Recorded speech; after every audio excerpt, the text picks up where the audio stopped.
नमस्कार दोस्तों। तो दोस्तों आज हम बात करेंगे अपने डीटीएच में लगने वाला जो वायर होता है, कोएक्सियल केबल होती है, उसके बारे में। तो वो हमें कब चेंज करनी चाहिए और कितने दिन बाद हमें चेंज करनी चाहिए, और वो अगर हम चेंज करते हैं तो किन किन बातों का हमें ध्यान रखना चाहिए, और कौन सी केबल हमें ख़रीद के मार्केट से लेके आनी होती है और जिसमें अच्छे सिग्नल हमें देखने को मिले। क्योंकि मार्केट के अंदर दो तीन तरह की केबलें मिलती हैं। कुछ एक तो हल्की वाली होती हैं और कुछ एक उसमें ओरिजिनल क्वालिटी की होती हैं। तो हमें केबल, एक अच्छी केबल लेके और उसको हम अपने डीटीएच के अंदर काम में लेंगे, जिससे हमें सिग्नल क्वालिटी काफ़ी अच्छी देखने को मिलती है। क्योंकि सारा सब कुछ जो इसमें सेट टॉप बॉक्स से और एलएनबी के बीच में जितनी भी कनेक्टिविटी होती है और जो सिग्नल आते हैं जो अपने डिश से सेट टॉप बॉक्स के अंदर, वो सारे इसी वायर के साथ में आते हैं। तो आज हम इस वीडियो में आपको बताएंगे कि आपको सबसे अच्छी और कौन सी केबल का इस्तेमाल करना चाहिए, जिससे आपने डीटीएच के अंदर आपके पास जो भी डीटीएच लगी हुई है, या फ्री वाली है, टाटा स्काई की या एयरटेल की, कोई भी हो डिश, सभी में एक ही वायर लगता है। तो वो वायर कौन सा हमें लेना चाहिए और उसके जॉइंट कैसे करने चाहिए। अगर उसके जॉइंट में भी हमें कोई गलत तरीके से कर देते हैं तो उसमें कुछ प्रॉब्लम हो जाती है, या तो फिर एलएनबी की तरफ से प्रॉब्लम देखने को मिलेगी, या फिर सेट टॉप बॉक्स ख़राब हो जाएगा आपका।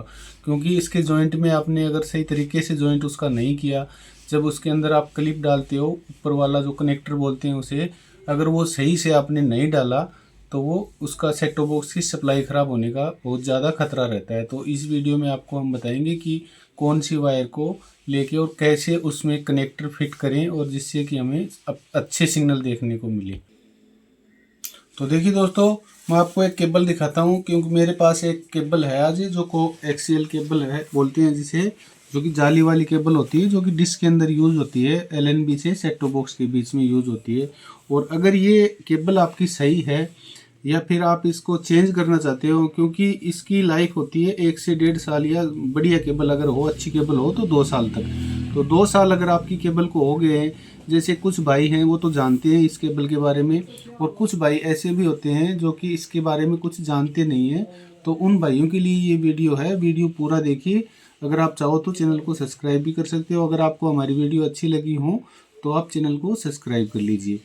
तो देखिए दोस्तों, अगर आपकी केबल ख़राब है और कई जगह से ये इस तरह से धूप में ज़्यादा दिन रहने से तिड़क जाती है, इसका ऊपर का जो भाग होता है ये ख़राब हो जाता है जल्दी, क्योंकि धूप के अंदर ये रहती है, और उसमें जो ऊपर का भाग होता है ये ख़राब हो जाता है कई बार सूखने के कारण। तो देखिए दोस्तों, अगर आपकी केबल आपने अगर चेक किया हो 1 से 1.5 साल पुरानी है, अगर ये केबल आपने ऊपर जाके अपने डिश के पास से जाके देखोगे, तो अगर आपको ऊपर वाला ये, इसको ऐसे मोड़ोगे तो ये ऊपर से आपको टूटी हुई दिखाई देगी, जैसे इस तरह से कई जगह से टूटी हुई दिखाई मिलेगी। अगर इस तरह से आपकी केबल टूट रही है तो उस केबल के अंदर डीटीएच के पूरे सिग्नल नहीं आएंगे। जैसे वो एलएनबी से और सेट टॉप बॉक्स के अंदर जो सिग्नल आते हैं वो इसी केबल के अंदर आते हैं। तो इसमें दो तरह के जो तार होते हैं वो दो तरह के होते हैं, मैं आपको दिखाऊं। जिसमें एक तो होती है जाली, ऊपर की तरफ जाली होती है, और अंदर इसमें होता है एक वायर, जो कि अलग अलग दोनों, जैसे ऊपर का हो गया ये माइनस का हो गया, और बीच के अंदर है ये इसका प्लस का हो गया। तो ये जाली कई बार होती, क्या होता है, धूप में रहने के कारण सूख जाती है जल्दी से, और ये ख़राब हो जाती है, जिससे हमें पूरे सिग्नल नहीं मिलते। तो उस कंडीशन में हमें ये केबल चेंज करने की ज़रूरत है। तो केबल कई तरह की मार्केट में आते हैं, तो उन केबल की साइज़, जैसे ये मेरे पास जो केबल आप देख रहे हो सफ़ेद वाली, ARG6 केबल होती है, और एक आती है इससे पतली केबल, और एक उससे भी पतली केबल। तो 3 तरह की मार्केट में केबल आती है डीटीएच की। और कई केबल तो ऐसी भी आती हैं जिसमें जो अपने 5 मीटर की होती हैं, डीटीएच सेट के साथ, पूरे सेट के साथ आपको देते हैं वो, और वो पतली होती हैं, बिल्कुल पतली, क्योंकि वो लोकल केबल होती हैं, तो उसमें आपको सिग्नल ज़्यादा देखने को नहीं मिलेंगे।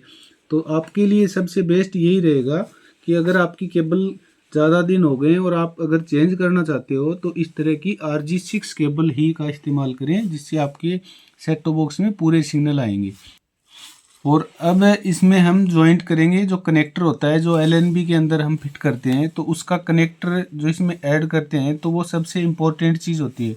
क्योंकि कई भाई ऐसे हैं जैसे इस केबल को वैसे ही छील के और सेट टॉप बॉक्स के अंदर लगा देते हैं, जिससे क्या होता है कि ये वाले और ये वाले दोनों आपस में तार शॉर्ट हो जाते हैं, जिसकी वजह से हमें नो सिग्नल भी होता है, या फिर सेट टॉप बॉक्स की सप्लाई भी ख़राब हो जाती है। तो इसका सबसे आसान तरीका ये है, जैसे इन वायर को आपने छील लिया और पीछे की तरफ इनको सभी वायर को जो जाली बनी होती है इसको पीछे की तरफ मोड़ दें। इसके नीचे एक और परत मिलेगी आपको जो कि प्लास्टिक की होती है, इसको भी आप पीछे की तरफ मोड़ दें या फिर चाकू लेके उसको इस जो आपको दिखाई दे रही है ये प्लास्टिक वाली, इसको भी आप काट सकते हो। जैसे मेरे पास ये चाकू है तो इसको आप इस तरह से काट के अलग कर दें जिससे आपस में ये शॉर्ट ना हो। और फिर इसको चाकू से इस तरह से आप निकाल के बाहर, इस तरह से ये बाहर निकल जाएगा। इस तरह से ये बाहर निकल गया। तो इसके अंदर जो एक कॉपर का वायर होता है ये इसका प्लस का तार होता है और ऊपर जो होता है ये माइनस का होता है। अब इसके अंदर जैसे मार्केट में 3-4 तरह के कनेक्टर मिल रहे हैं, आपको दिखाई दे रहे होंगे। तो ये कनेक्टर होते हैं 6 नंबर जो RG6 केबल के अंदर इस्तेमाल होते हैं। और एक कनेक्टर होता है ये पतले वाला जो कि अपने फ्री डिश के साथ जो एक वायर का टुकड़ा आता है 5 मीटर का केबल देते हैं जो बनी बनाई आती है, उसके अंदर ये डलता है। क्योंकि कई बार वो कनेक्टर ख़राब हो जाता है तो उसको हम चेंज करते हैं। तो उसको जब हम चेंज करते हैं तो ये आएगा, तो वो तो इसको गर्म करके डालना पड़ेगा जिसमें काफ़ी दिक्कत होती है क्योंकि गर्म करके इसको अंदर डालते हैं तो आपस में तार शॉर्ट होने का खतरा रहता है। तो अभी इसकी समस्या का हल यही है कि इसमें अगर आप RG6 केबल का इस्तेमाल करोगे तो आपको इस तरह से गर्म करके और इसके अंदर जैसे गर्म करके डालते हैं तो वो डालने की ज़रूरत नहीं है। RG6 केबल के अंदर आपको ये चूड़ी वाले कनेक्टर मिल जाएंगे इस तरह के, और इनको जैसे पीछे कर दिया। अब इसके ऊपर हम इसको चूड़ी से ऐसे चढ़ा देंगे तो ये LNB के अंदर लगने में बहुत आसानी हो जाएगी और इसके वायर आपस में शॉर्ट नहीं होंगे। तो आपको अलग अलग दिख रहे होंगे क्लियर। मैं आपको LNB के अंदर इसको कनेक्ट करके और दिखाता हूँ। तो देखिए कुछ इस तरह से हो जाएगा, जो अलग अलग दोनों वायर हो गए और इसमें कोई तार शॉर्ट होने का खतरा भी नहीं रहेगा। और इसको आप LNB के अंदर आराम से इस तरह से फिट कर सकते हो। और दूसरी तरफ हम सेट टॉप बॉक्स की बात करें तो इसी तरह से, जैसे ये तो हो गया अपना LNB का काम, अब इसमें कोई दिक्कत नहीं है। और इस तरह से अगर आप जॉइंट करोगे और कनेक्टर के साथ इसको जॉइंट करोगे तो इसमें ये वायर शॉर्ट होने का बिल्कुल भी खतरा नहीं रहेगा और आपके सेट टॉप बॉक्स में कोई किसी तरह का फॉल्ट आपको देखने को नहीं मिलेगा। अब हम दूसरी साइड की बात करें तो जैसे वही सेम तरीका इसमें रहेगा। चाकू से इसको अलग अलग ऊपर और नीचे दोनों तरफ से इसको काट लें इस तरह से, और इसको ऊपर वाले भाग को अलग से छील लें तो ये निकल जाएगा बाहर। इस तरह से आसानी से बाहर आ जाएगा ये। और जो जाली बनी होती है इसको पीछे की तरफ फैला दें। और अब नीचे जो वायर निकला है उसको फिर दोबारा से इस तरह से काट दें।